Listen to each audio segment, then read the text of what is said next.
I am a social science teacher of Jafri and Fatima English School. Today we are going to learn lesson number 1, two big states. Here you can see a map of India. You can see the map is divided more into two parts. First is written Harsha's empire and second is Chalukya's dynasty. So these two big states we are going to study in detail in this chapter, Harsha's empire and Chalukya dynasty. Another thing you can see on your screen is these kings were in 621 CE. You can see one capital dot on your screen. This dot indicates state of a capital. If you are seeing in any map, when you see this dot, it suggests that this particular region is a capital of that state. If, for example, if you are seeing a Gujarat map, then the place where Gandhinagar is coming, you can see this type of dot. So this was a capital of Harsha's empire, Kannauj. From there he was ruling. Just as in Gujarat, we are having our capital Gandhinagar. Yes, so our whole management, government is doing entire administration, entire management from particular place Gandhinagar. Another example is Delhi. Just as in India, we are having capital Delhi, right? So all our administration work is done from Delhi by the government. So same way, in ancient times, there were also having capital from where the king was ruling through the entire kingdom. So in Harsha's empire, capital was Kannauj. From that place, he was ruling his entire kingdom. This lesson is again divided into two parts. First, we have seen that is of Harsha's empire and second was of Chalukya's dynasty. Second way, it is divided into two in a sense that Emperor of North India we can say and Emperor of South India. So Emperor of North India was Harshvardhan. King Harshvardhan was born in 1606 CE. After the death of his father Prabhakarvardhan, Harshvardhan's elder brother Rajyavardhan ascended the throne of Thaneshwar. His brother was killed treacherously by god Shashank. In such a situation, Harshvardhan took charge of the throne of Thaneshwar. Their sister Rajyashri was imprisoned by the king of Malwa, Devgupta. Under these circumstances, as advised by the leader of kingdom, Harshvardhan shouldered the responsibility of Thaneshwar. Now it is known as Punjab or Haryana we can say. Thaneshwar Rajya you can see on your screen.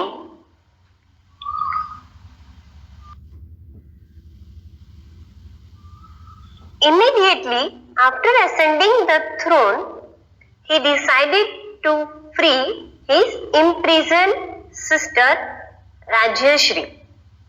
In the meanwhile, she had escaped from the clutches of Devgupta and run away into the Vindhya forest.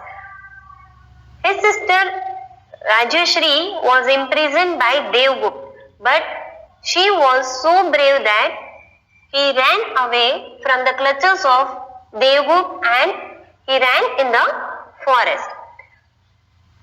After coming to the throne, Harshvardhan went in search of the Rajyashri. He went in search of his sister with the help of the people living in the forest and a Buddhist hermit, Divakar Mitra. He stopped her from committing sati. He helped Harshvardhan to get his sister back.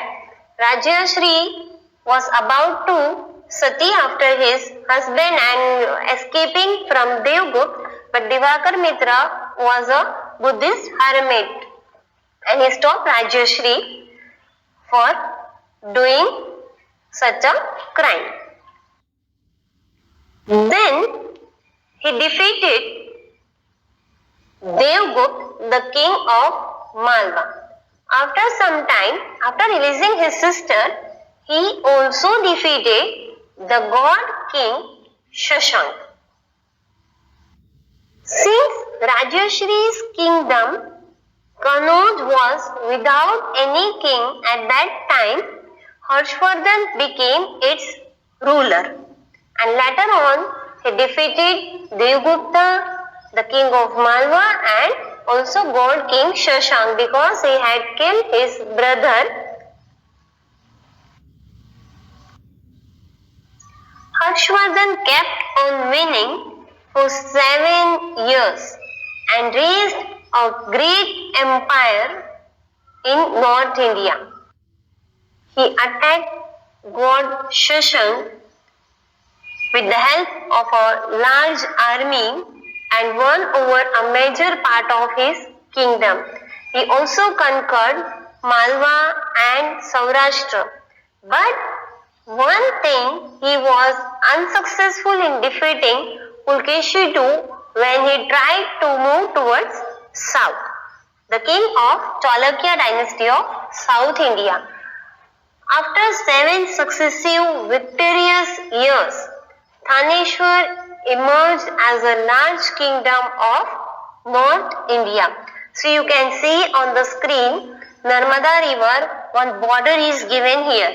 When Harshvardhan tried to move towards south, a king Pulkeshi II, the ruler of Chalukya dynasty, stopped him from doing so. And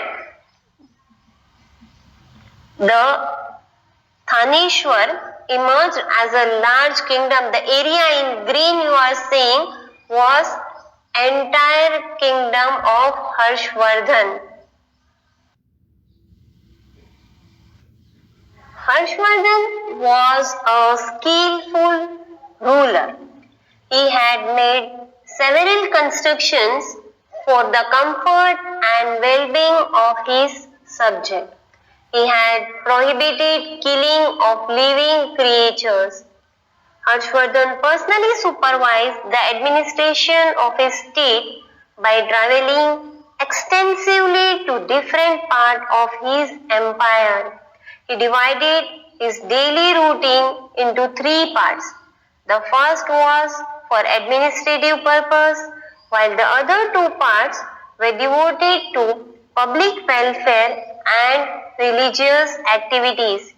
He was so diligent in carrying out his administrative responsibilities, and at that time, many times it happened that he even forgot to have his meals. Even he was forgetting his meal when he was at work. To help him in the administration, Harshvardhan had commander-in-chief of the army, Pratihara, foreign ministers, ambassadors, chief justice and registrar.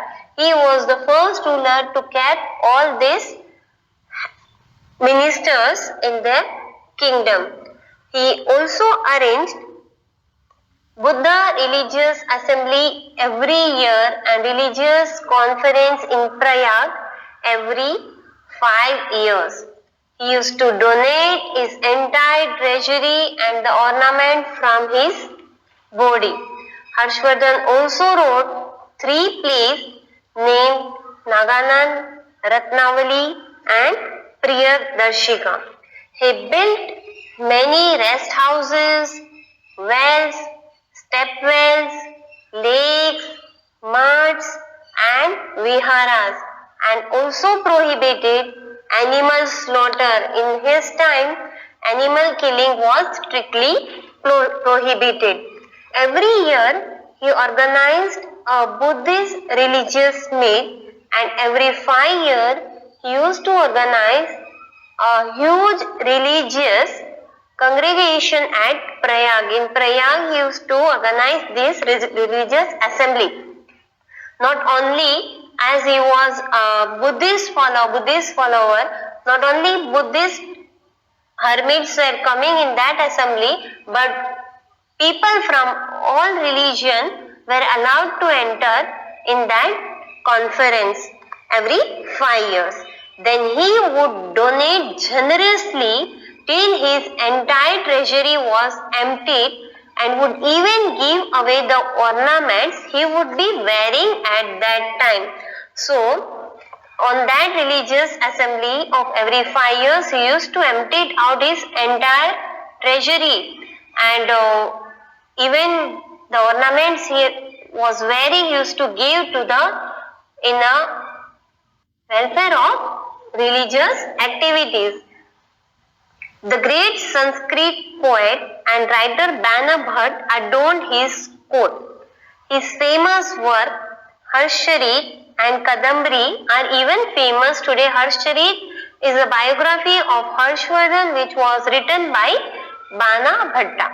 We come to know about many important aspects of King Harshvardhan's reign from Harshcharita. Harshcharita is a biography of Harshvardhan. King Harsha himself was also a very good writer of that time. He wrote these plays Naganand, Ratnavali and Priyadarshika.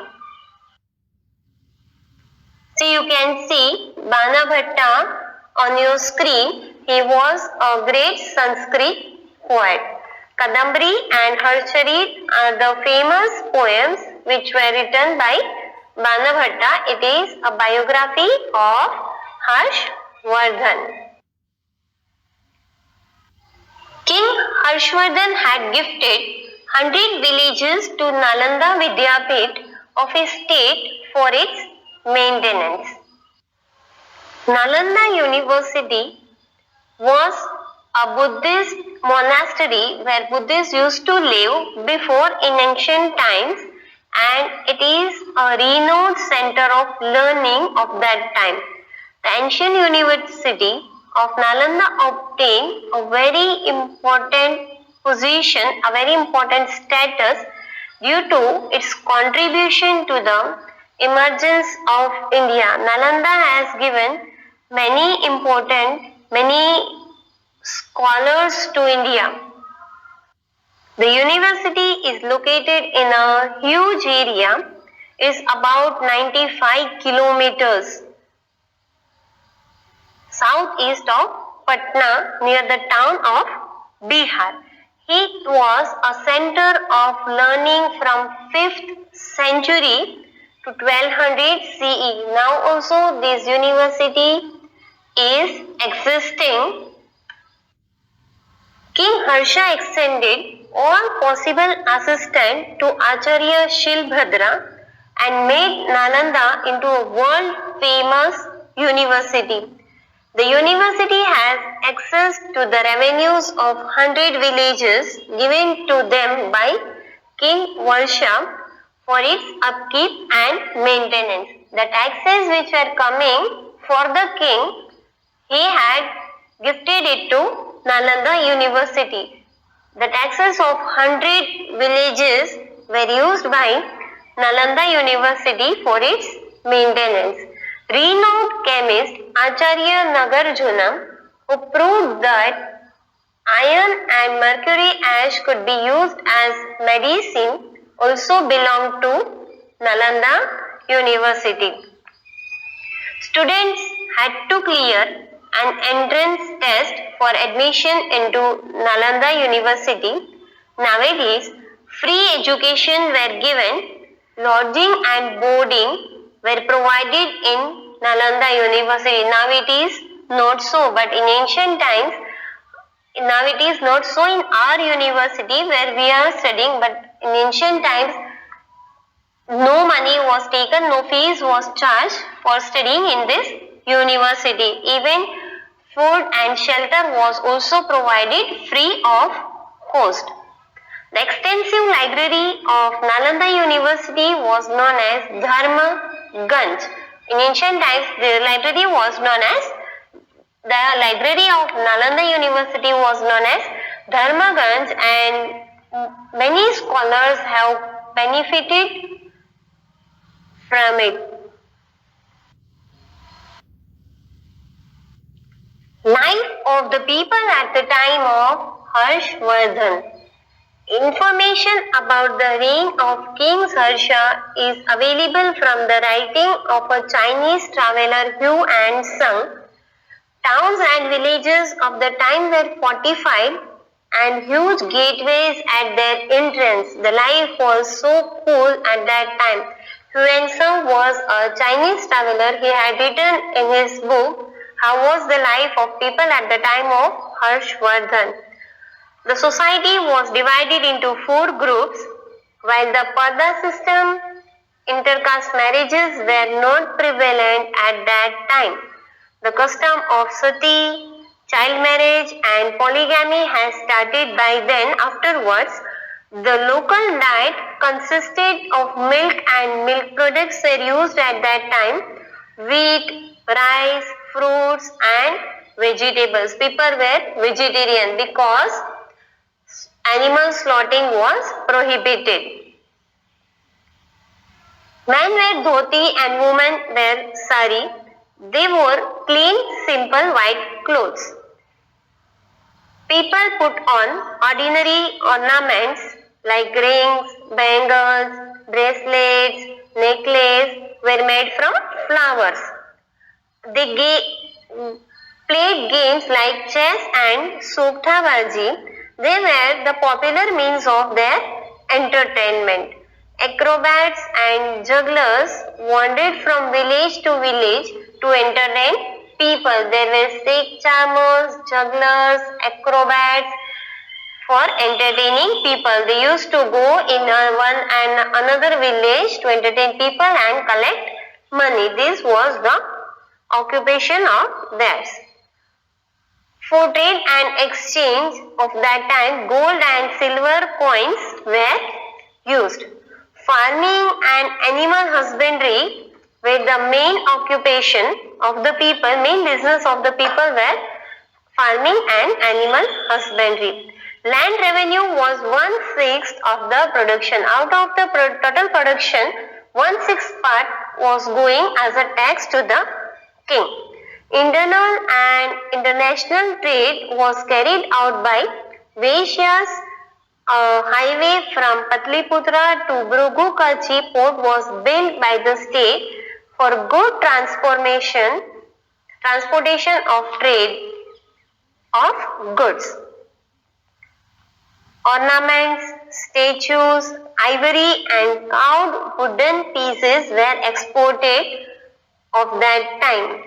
The export of different materials from India increased her prosperity. During the reign of King Harsha, India has good business relation with Rome.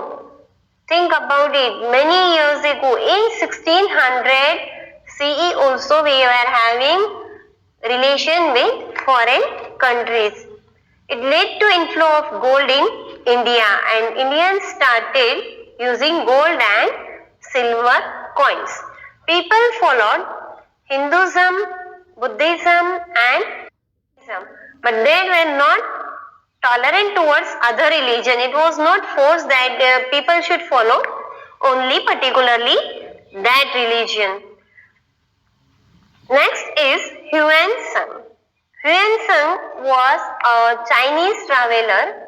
He visited India during Harsha's reign and studied Buddhism at Nalanda for 5 years.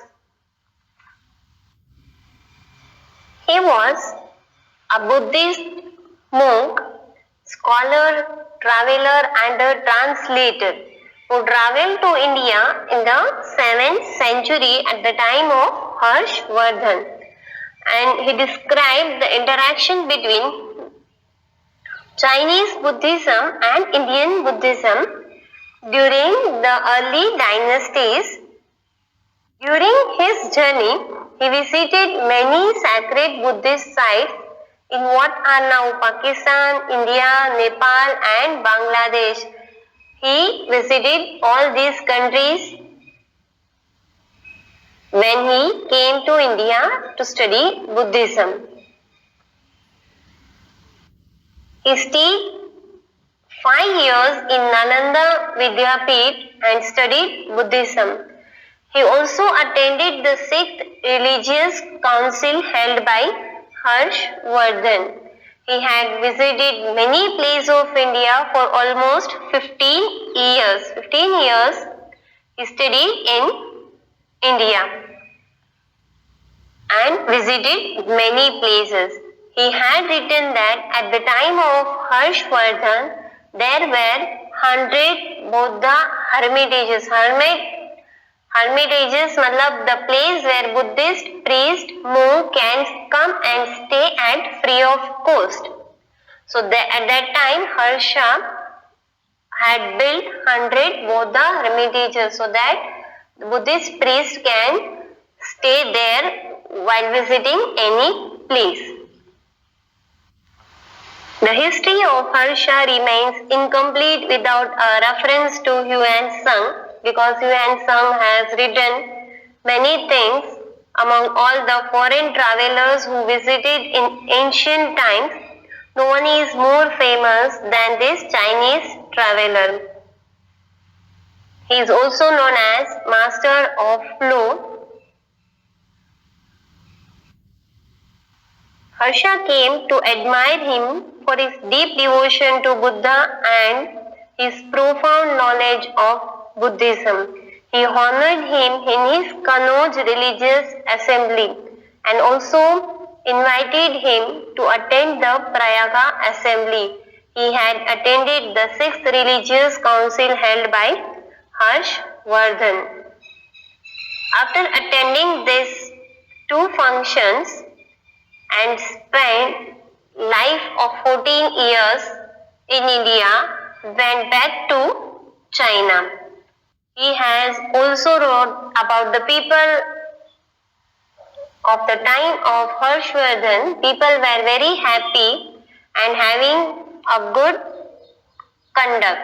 They lived a very simple and straightforward life.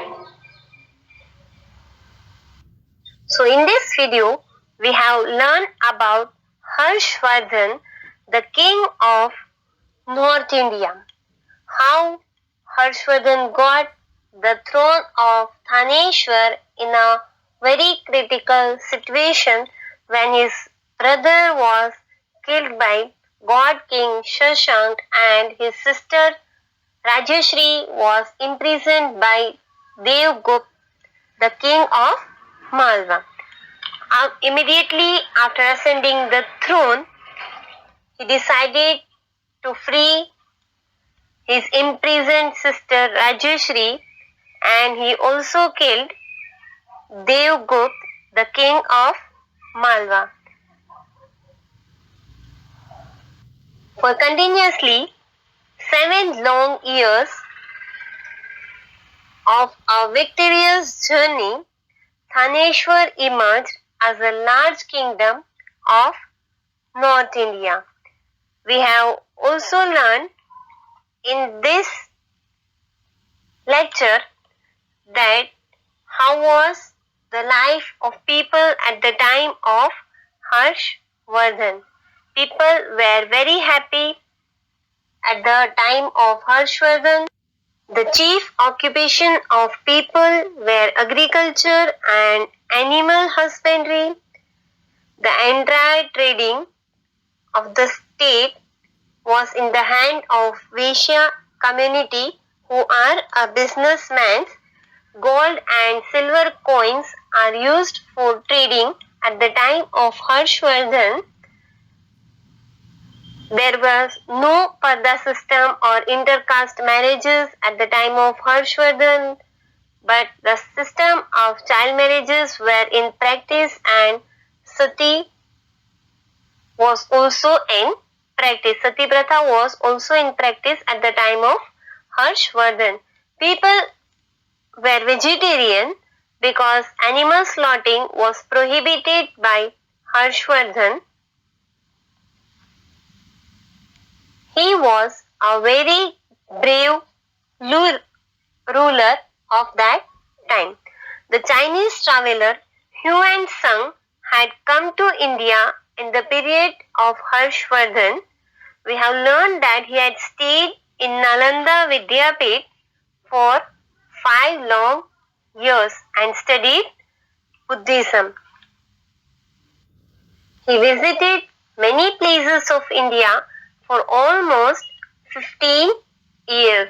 He had also written in his book that there was 100 Buddha hermitages in the state of Harsha and people were very happy. They used to live a very simple and a straightforward life. Now we are going to learn about Vatapi in our next class. Keep learning.